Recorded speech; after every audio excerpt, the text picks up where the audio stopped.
Eu quero te dizer que você é mais que vencedor. Eu quero te dizer que você é mais que vencedora. Eu quero te dizer que você está no caminho certo, buscando a Deus, vindo para a presença dEle. Eu afirmo para você que tudo que te amarra é cortado pela espada da palavra de Deus. E você vai voar às alturas que Deus tem para você. Amém? A palavra de Deus para nós nessa manhã é desembaraço. Repita comigo, desembaraço. Diga comigo, eu não serei embaraçado por nada, porque Jesus me desembaraça totalmente e me faz livre. Aleluia, aleluia. Você sabe como que uma aranha pega uma mosca na sua teia, uma presa na sua teia? Alguém já parou para pensar nisso?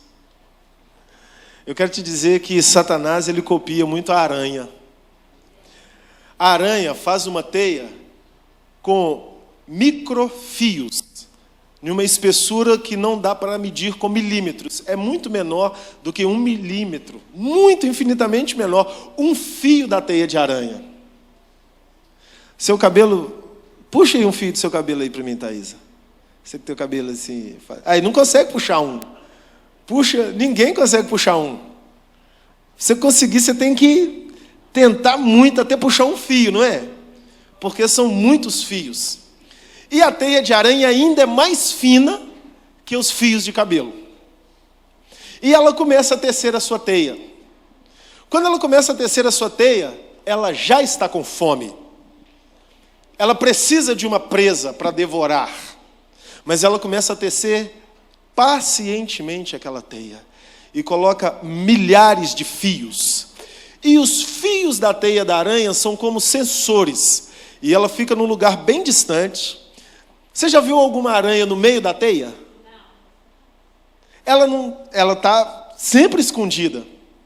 A gente não vê, a gente vê as teias de aranha, mas a gente não vê a aranha. E a gente acha que nem tem aranha. Mas aonde tem a teia de aranha, por ali está a aranha. E aí a mosca vem voando desavisada e bate naquela teia. E quando ela bate naquela teia, a mosca tem muitas patas, né? E a sua asa tem muitos fragmentos. E ela começa a se mexer com as patas e mexer com a asa. E a aranha ainda não vai devorá-la. Porque quanto mais ela mexe, mais ela se embola nos fios. E a aranha está lá na ponta. Quando começa a mexer um sensorzinho, a aranha começa a pensar, ela ainda não está totalmente presa. Se eu for atacar agora, ela pode conseguir fugir. Sabe o que a aranha faz, Léo? Ela espera pacientemente a mosca se embaraçar. E quanto mais a mosca mexe, mais a mosca se embaraça. Agora é 1, é 2, é 3, é 4, é 10, prendendo uma pata, prendendo outra patinha, prendendo uma asa, prendendo outra asinha. E quanto mais a mosca mexe, mais ela se embaraça. E a aranha está lá na ponta, com fome, mas paciente. E quando ela sente milhares de fios vibrando, agora ela não tem escapatória. E aí a aranha sai suavemente, olha para a sua refeição, fresquinha, viva, ainda se mexendo. E ela vai se aproximando e começa a devorar aquela mosca devagarzinho, que não tem como sair daquela teia. Satanás trabalha do mesmo jeito. Satanás monta teias para prender seres humanos. É um sentimento de ira, é um sentimento de revolta, é uma falta de perdão, é um pecado oculto. São tantas coisas que nós vamos nos embaraçando, não é verdade? E quando a gente se assusta, a gente não tem força nenhuma para buscar Deus. Não é assim que acontece, queridos? É o medo da vida, é a preocupação com as contas, é a preocupação com a saúde, é a preocupação com tantas coisas. Olha o que Davi disse aqui no Salmo 116, versículos 3 e 4. Os cordéis de morte me cercaram, e angústias do inferno de mim se apoderaram. Encontrei aperto e tristeza. Então eu invoquei: ó Senhor, livra a minha alma. Cordéis de morte me cercaram. Não parece com os fios da teia de aranha, pessoal? Angústias do inferno de mim se apoderaram. Então eu invoquei: ó Senhor, livra a minha alma. Você não pode ser como uma presa na teia da aranha chamada Satanás. Na teia da aranha das adversidades, circunstâncias da vida. Se você se deixar prender e embaraçar pelas preocupações da vida, você não vai conseguir fluir na presença do Senhor. Você vai atravessar uma vida cansada, pesada, sobrecarregada, preocupada com um ou outro momento de uma alegria momentânea que passa rapidinho, como um piscar de olhos. Mas Deus quer te dizer nessa manhã: eu posso te desembaraçar. Me invoque como Davi. Então eu invoquei: ó Senhor, livra a minha alma. Eu não sei quantos fios da teia já te prenderam.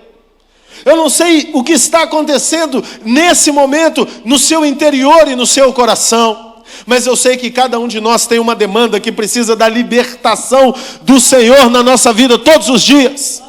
Para dormirmos o sono dos justos, para acordarmos motivados para a vida diária, para caminharmos e fluirmos na nossa vida profissional, na nossa vida familiar, na nossa vida ministerial. Nós não podemos caminhar presos, embaraçados. Então, nós temos que fazer como Davi.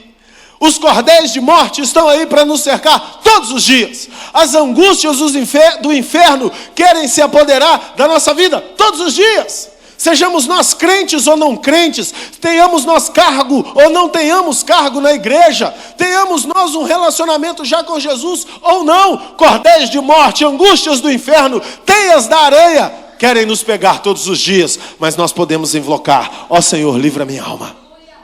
Ó Senhor, livra minha alma. Ó Senhor, livra minha alma. E essa é a orientação dele para nós, está lá em Hebreus, capítulo 12, versículos 1 e 2. Hebreus capítulo 12, versículos 1 e 2.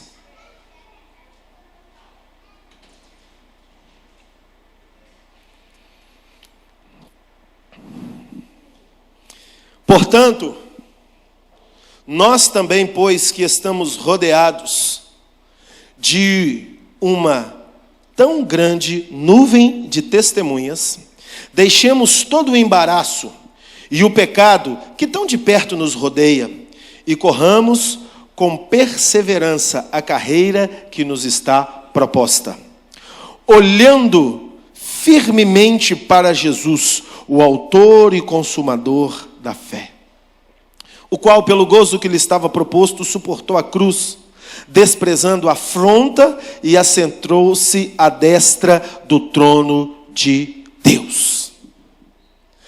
Vocês percebem que é o próprio Deus que nos ordena a nos desembaraçar dos laços de morte, das angústias do inferno. Quem está entendendo isso? Diga: eu estou entendendo. Diga: glória a Deus. Amém. Desembaraçando-nos de todo peso. O que é o peso? O peso são os fardos dessa vida, queridos. Cada um de nós carrega um. Mas Jesus já nos ordenou e já nos disse: vinde a mim, todos vós que estáis cansados e sobrecarregados, e eu vos aliviarei. Tomai sobre vós o meu jugo, e aprendei de mim, que sou manso e humilde de coração, porque o meu fardo é leve e o meu jugo é suave, e encontrareis descanso para as vossas almas. Deixa eu te perguntar uma coisa: por que você está carregando o fardo pesado da vida? Por que você está preocupado com o seu dia de amanhã? Por que você está preocupado se vai dar certo ou se vai dar errado? Por que você está preocupado se vai viver ou se vai morrer? Por que você está preocupado se vai acontecer ou não vai acontecer como você quer? Descansa no Senhor, queridos. Desembaraça-se de todo peso e de todo pecado que tenazmente te rodeia. Porque você está cercado por uma grande nuvem de testemunhas. E sabe quem são essas testemunhas? Seres humanos, anjos e demônios. Seres espirituais e seres físicos que estão observando a sua vida. Deus está observando a sua vida. Deus quer manifestar a glória dele na sua vida. Mas você não pode se deixar prender na teia. Você tem que se desembaraçar, você tem que se liberar. E você só se desembaraça, você só se libera confiando no Senhor. Não adianta falar eu confio em Deus e está morrendo por dentro. Não adianta falar eu confio em Deus e está correndo atrás de agiota. Não adianta falar eu confio em Deus e está correndo atrás de Tegretol, diazepam, cadernal. Às vezes não tem nem receita médica, mas pelo amor de Deus me dá um remédio para me dormir. Porque eu não consigo descansar, eu não consigo parar de pensar. Não adianta falar que confia em Deus e está andando na rua, cabisbaixo o tempo todo, para baixo, entregue, vulnerável, moribundo. Não adianta falar, isso não é confiança em Deus. Isso é admiração por Deus, isso é saber que Deus existe, ter respeito, ter honra por Ele. Isso, legal, joia, tudo certo. Mas confiar em Deus é saber, tudo vai dar certo na minha vida. Porque tem um Deus que cuida de mim, que me fez, que me construiu, que me pôs de pé e que está direcionando o meu dia a dia. Deus não se convence pelo nosso muito falar. Deus não se convence pelas nossas expressões físicas e faciais. Deus se convence pela convicção que está no nosso coração. Eu confio em Ti. Eu conheço um testemunho de um missionário inglês que estava na África, que é assustador. Aquele missionário chegou numa tribo, numa etnia africana, para pregar para aquele povo. E aquele povo era um povo muito violento, e já tinham matado vários missionários. E o líder daquela tribo mostrou para ele, está vendo aquele terreno lá? Está cheio de homens como você enterrados ali, que vieram nos falar de um Deus que não é o nosso. E nós os matamos. E aquele missionário inglês ficou impactado com a situação. E o líder espiritual daquela tribo chegou para ele e disse o seguinte: nós vamos te ouvir. Obrigado, filha. Nós vamos te ouvir, mas se você fizer a mesma coisa que eu faço. A sexta-feira, nós temos um ritual na beira do precipício. Escute isso. E eu ando no ar. Eu levito. Eu saio do precipício andando. É a manifestação do nosso Deus através de mim, que sou o seu representante espiritual. E nós vamos fazer esse ritual na sexta-feira. Se você andar no ar como eu ando, você prega. Se você não andar no ar, você morre. O que você faria? Aquele missionário falou: eu vou lá. Fizeram o ritual. Bateram seus atabaques, sacrificaram seus animais. E aquele líder espiritual, o pajé daquela etnia, Penha, ele saiu andando no ar. Ele saiu andando no ar. Os demônios têm poder. Ele saiu andando no ar. E aquele missionário estava ali orando por dentro, falando em línguas, falando com Deus. E ele disse o seguinte: Pai, se eu não andar no ar, eu vou morrer. Mas se eu não for lá para andar no ar, eu vou morrer aqui também. O mais importante disso tudo é que eu morrerei por ti, porque eu te amo. E ele fechou os olhos. Chegou a sua vez. O pajé voltou. Ele fechou os olhos e saiu andando. E ele disse que não olhou para o precipício. E ele desceu do precipício. E andou, e andou, e andou, e andou, de olhos fechados. E ele: Senhor, onde será que eu estou? E se virou e abriu os olhos. E viu que ele estava levitando. E o coração dele não se intimidou. Ele voltou andando, pisou em terra, andou o dobro daquele pajé. Quando ele pisou em terra, o primeiro que estava ajoelhado dizendo: a partir de hoje o seu Deus é o meu Deus, era o pajé. E consequentemente toda aquela etnia africana. Isso é manifestação de confiança em Deus. No Deus que tudo pode. Nós não podemos pregar de um Deus o qual nós não conhecemos. E conhecer a Deus é deixar Ele agir por nós. E nós temos muita dificuldade de deixar Deus agir por nós. Nós queremos agir por Deus. Provérbios capítulo 3, versículos 5 e 6.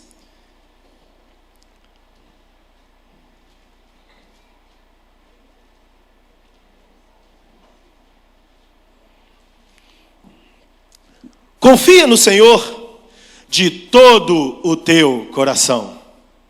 Quantos por cento do seu coração você confia no Senhor, querido? A Bíblia está mandando confiar de tudo. Não te estribes no teu próprio entendimento. Reconhece-o em todos os teus caminhos, e ele endireitará as tuas veredas. Não seja sábio aos seus próprios olhos. Teme ao Senhor e aparta-te do mal. Confiança em Deus é a espada que corta as cordas do embaraço. Você confia que Deus pode trazer alegria para o seu coração? Você confia que Deus pode pagar as suas dívidas? Você confia que Deus pode abrir as portas que estão fechadas? Você confia que Deus pode curar as enfermidades?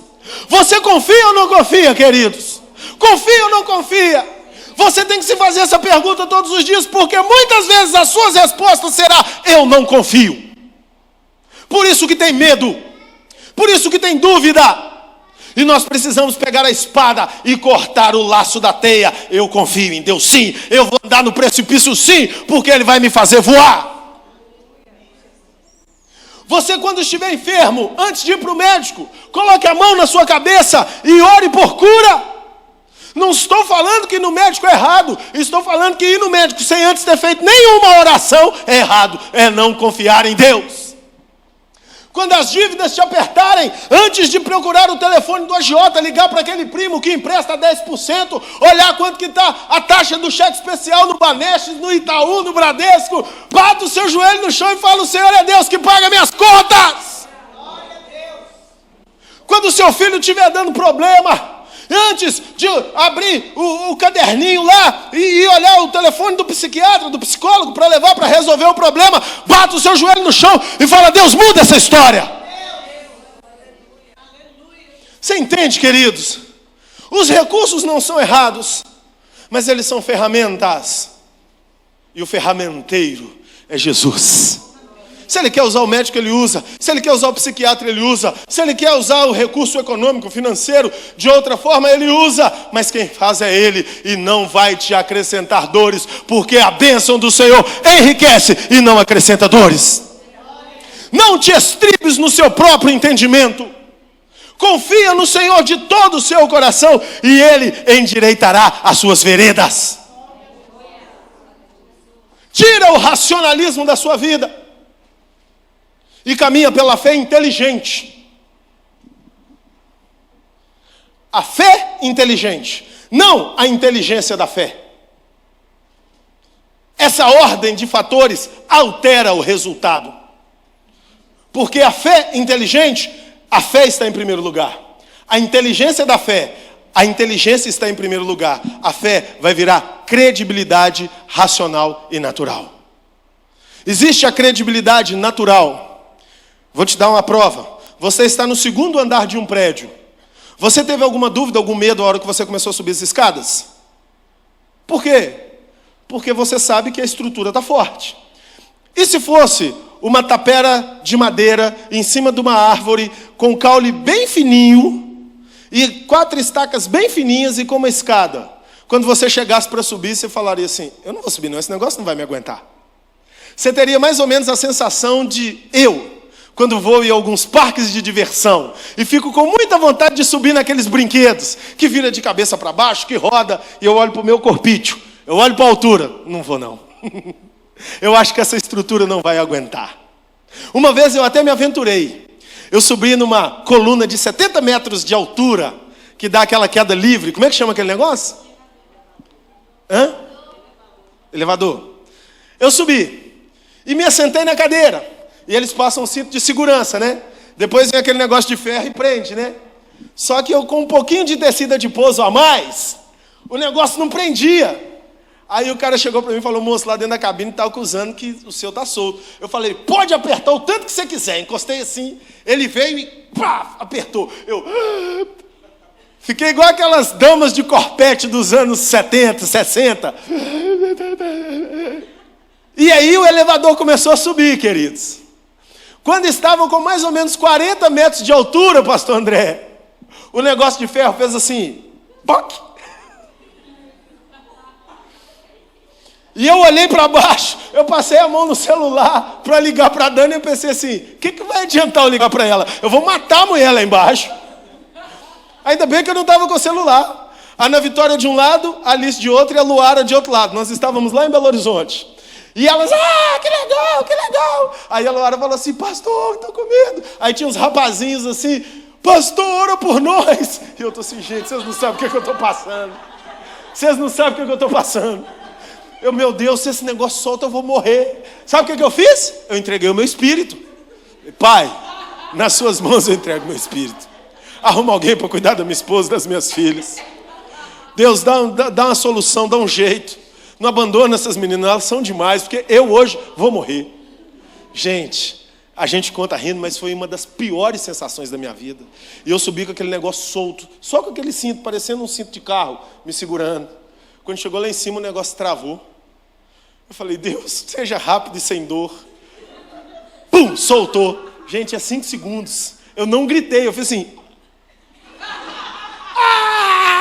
Tô vivo. Gente, eu pus um vídeo uma vez no Facebook, não sei se alguns de vocês viu. Você viu, Léo? Eu vou ver se eu recupero esse vídeo. Quando o negócio caiu no chão, eu fiz assim, ó. Credibilidade natural. Entende? Agora, a fé espiritual é uma fé que nos sustenta. Independente das circunstâncias. Vocês estão conseguindo fazer a diferença, queridos?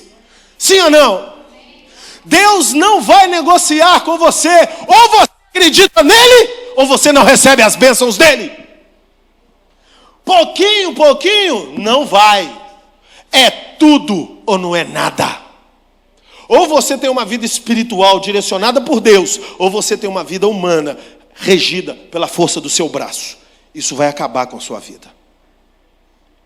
E tem um homem na palavra de Deus que tentava negociar com Deus. Era um homem bom, rico, temente a Deus, mas medroso. Tentava dar um jeitinho para resolver não só a vida dele, como a vida dos seus filhos. Esse homem era maravilhoso, mas ele não acreditava em Deus em primeiro lugar. Ele acreditava em Deus. Ele queria que Deus o abençoasse. Ele cumpria os mandamentos de Deus. Mas ele conhecia Deus só de ouvir falar. Quem é esse homem? Jó. No capítulo 3, nos versículos 25 e 26, nós vamos ver Jó se definindo. Se você está em Provérbios aí, volte. 2 livros, Salmos, Jó, 3, 25 e 26. Porque aquilo que eu tinha medo, aconteceu comigo. O que eu receava, ocorreu. Nunca estive tranquilo. Olha só o que Jó está falando aqui. Nunca estive tranquilo, nem sosseguei, nem repousei, mas veio sobre mim a perturbação. Jó está falando dele antes dele passar pela tribulação. Ele tinha dinheiro, ele tinha filhos, ele tinha tudo. E ele fala, nunca estive tranquilo, nem sosseguei, nem repousei. E olha como que era a postura de Jó, a sua postura religiosa. Olha o que ele fazia e olha como ele vivia. Lá no capítulo 1, dos versículos 1 a 6. Havia um homem na terra de Uz, cujo nome era Jó. E era este homem íntegro, reto e temente a Deus e se desviava do mal. E nasceram-lhe 7 filhos e 3 filhas. E o seu gado era de 7.000 ovelhas, 3.000 camelos, 500 juntas de boi, 500 jumentas. Eram também muitíssimos seus servos, o seu serviço, de maneira que este homem era maior do que todos os do Oriente. E iam seus filhos à casa uns dos outros e faziam banquete, cada um por sua vez, e mandavam convidar as suas 3 irmãs a comerem e beberem com eles. Sucedia, pois, que decorrido o turno de dias de seus banquetes, enviava Jó e os santificava, e se levantava de madrugada, e oferecia holocaustos, segundo o número de todos eles, porque dizia Jó: porventura pecaram meus filhos, e amaldiçoaram a Deus no seu coração. Assim fazia Jó continuamente. Vocês percebem que Jó fazia sacrifícios a Deus por antecipação? Se os meus filhos tiverem pecado, eu já pedi perdão por eles. Eu já me sacrifiquei por eles. Jó era o pai do seguro de vida. Jó era o pai da previdência. Jó era o pai da programação prévia da vida. Vocês conseguem perceber isso, queridos? E ele era abençoado. Mas Rafael, Deus não quer só te abençoar, Deus quer o seu coração. Entre a sua bênção e o seu coração, o que você acha que Deus prefere? Seu coração. E Jó estava embaraçado nas suas riquezas. Você concorda comigo? Amém ou não amém? Ele disse: eu nunca tive paz, nunca fiquei sossegado, e mesmo assim o mal que eu temia veio sobre mim. E muitas pessoas, quando leem o livro de Jó, não entendem por que Deus deixou Jó passar por tudo aquilo, mesmo sendo ele um homem tão bom. Sabe por quê? Porque Deus consegue transformar o bom em excelente. Ter as coisas nessa vida é bom, mas ter Jesus sobre tudo isso é excelente. E a gente só tem Jesus nos desembaraçando das coisas da vida. Não é só o pecado que desembaraça, não, queridos. A vontade de ter as coisas também nos desembaraça. A preocupação excessiva em pagar as contas também nos desembaraça. Deus quer que você viva em paz. E um homem que diz que nunca teve paz, Deus precisava fazer o quê? Deus precisava consertar essa situação. Então Deus veio até ele e cortou os laços de morte e as angústias do inferno que se apoderavam dele, tirando tudo que ele tinha. Sinceramente, eu não gostaria de passar pelo que Jó passou. Mas na vida, nós temos duas formas de aprender: sofrendo ou aprendendo com o sofrimento dos outros. É ou não é, queridos? Sim ou não? E a Bíblia registra muitas histórias de pessoas que passaram, sofreram e aprenderam, para que eu e você possamos aprender com as histórias da Bíblia e nos posicionar dentro dos nossos desafios. E a história de Jó é um presente de Deus para a humanidade. O medo embaraça, o amor liberta. 1 João, capítulo 4, versículo 18.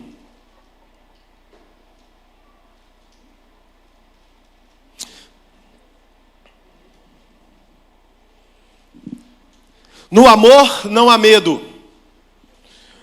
Antes, o perfeito amor lança fora todo medo. Porque o temor tem consigo a pena, e o que teme não é perfeito em amor. O que é pena, Marcos? É condenação.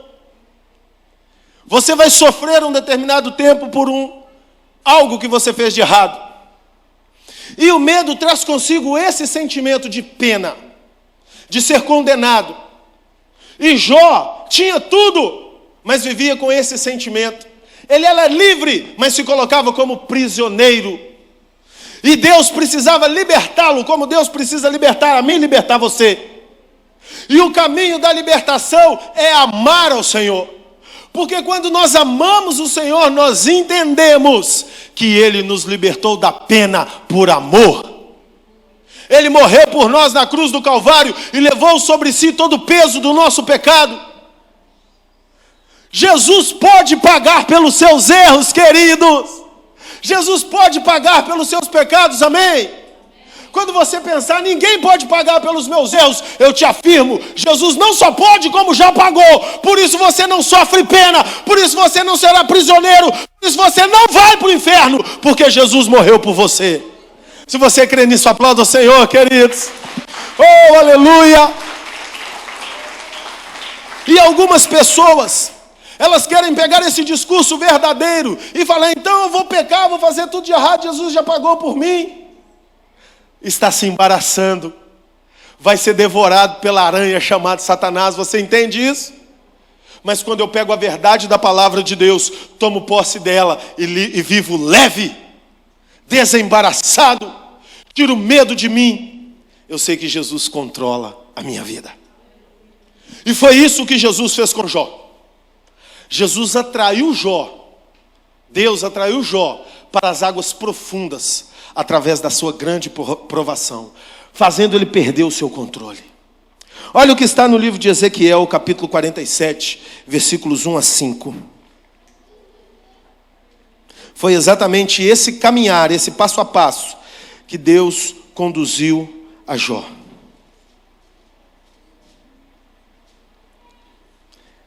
Ezequiel 47.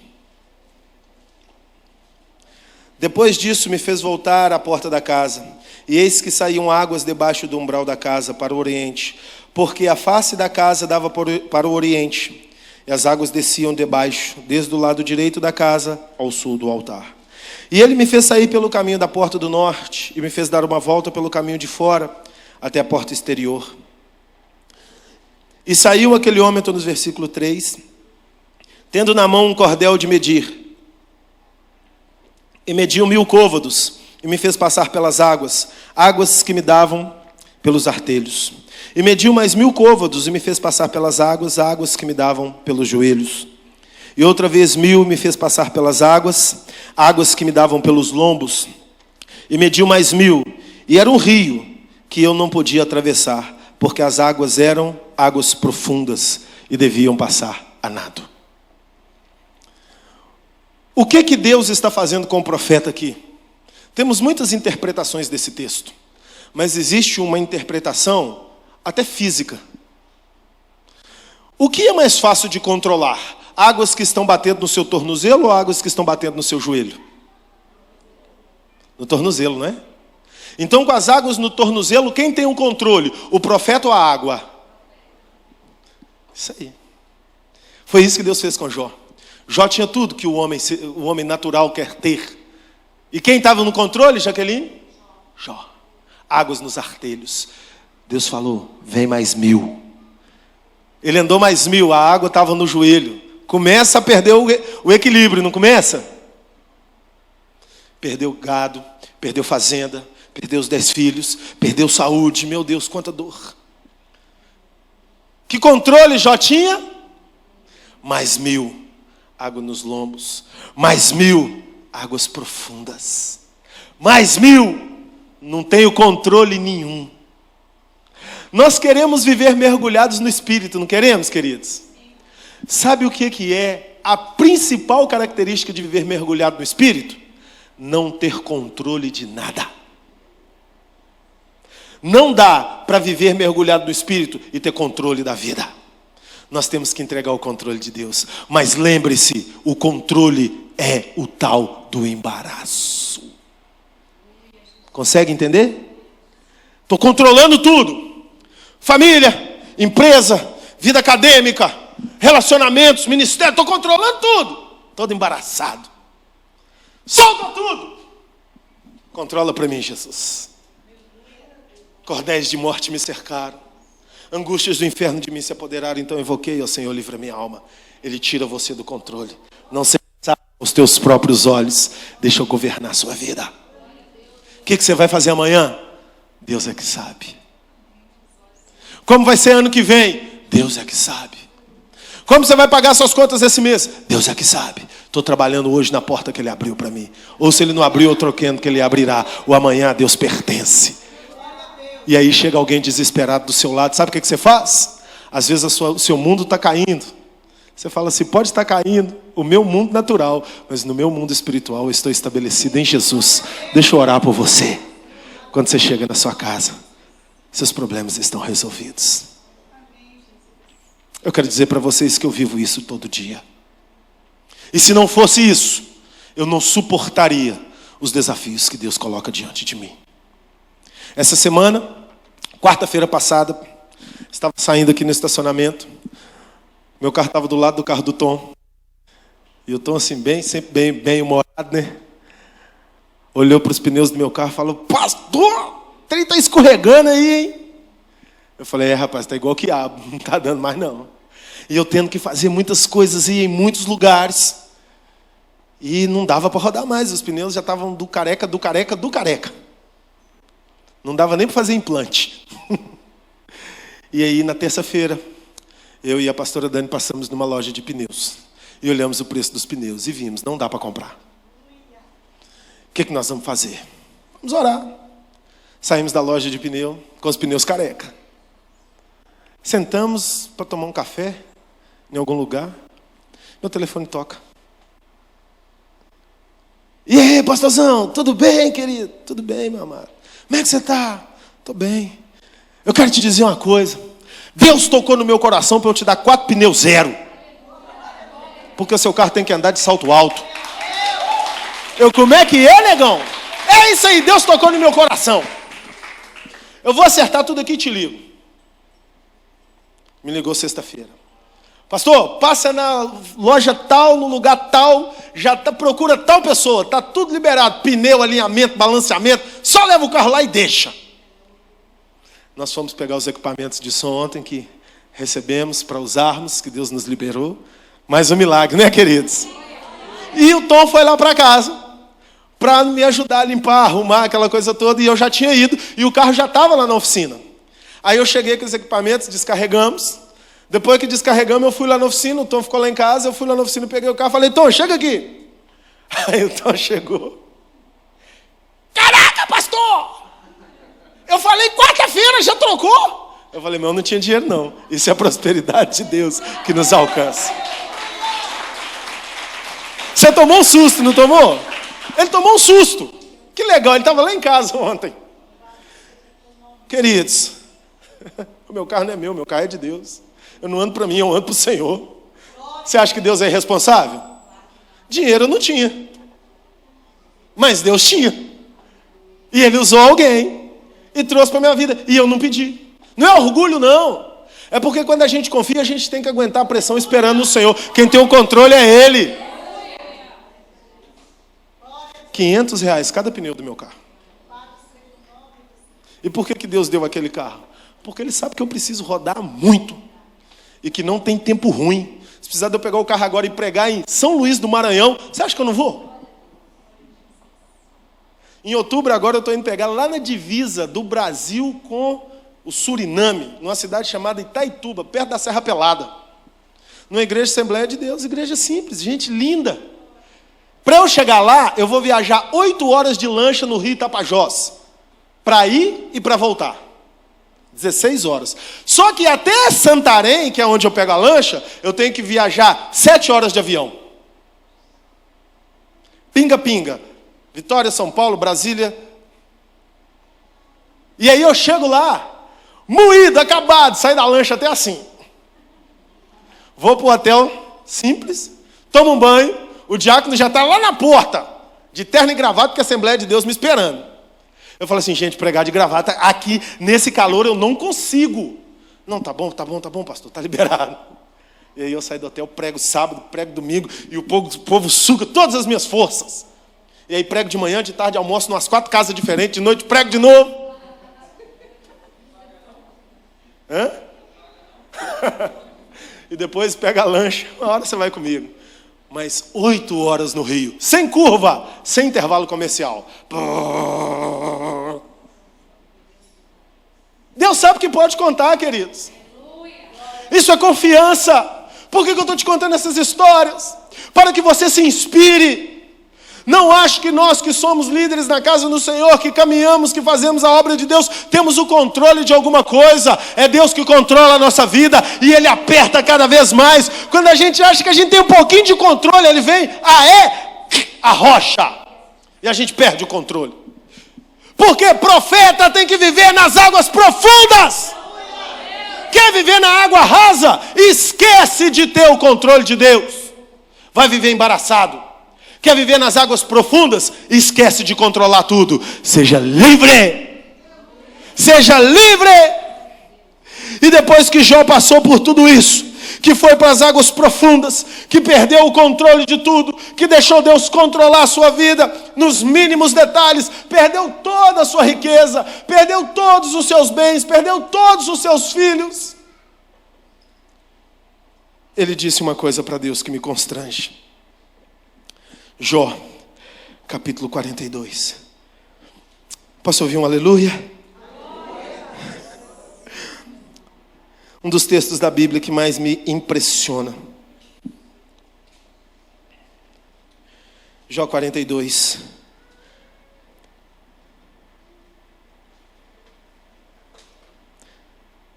Escuta-me, pois, e eu falarei. Eu te perguntarei e tu me ensinarás.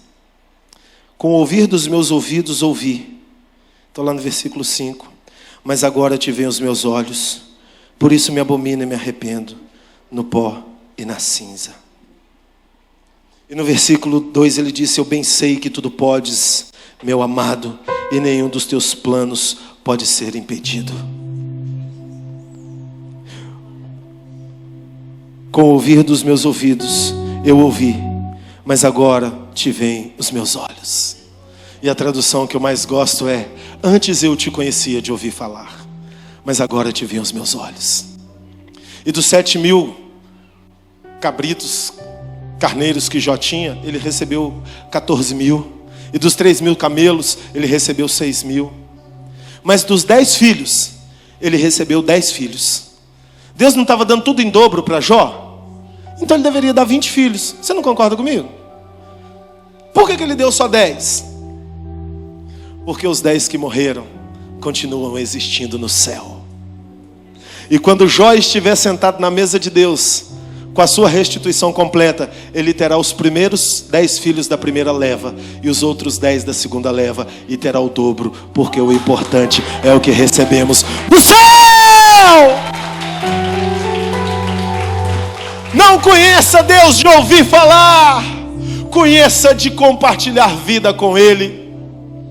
E eu quero concluir essa mensagem com Salmo 125, versículo 1. Aleluia, aleluia, aleluia, aleluia, aleluia. Os que confiam no Senhor são como o monte de Sião, que não se abala, mas permanece para sempre. Você quer ser inabalável?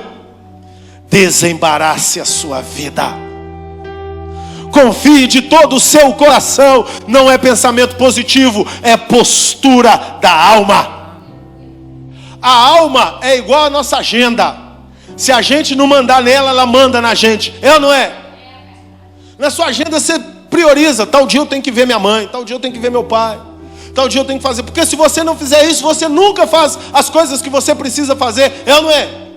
É o trabalho, é a escola do filho, são tantas demandas. Mas a gente tem que determinar.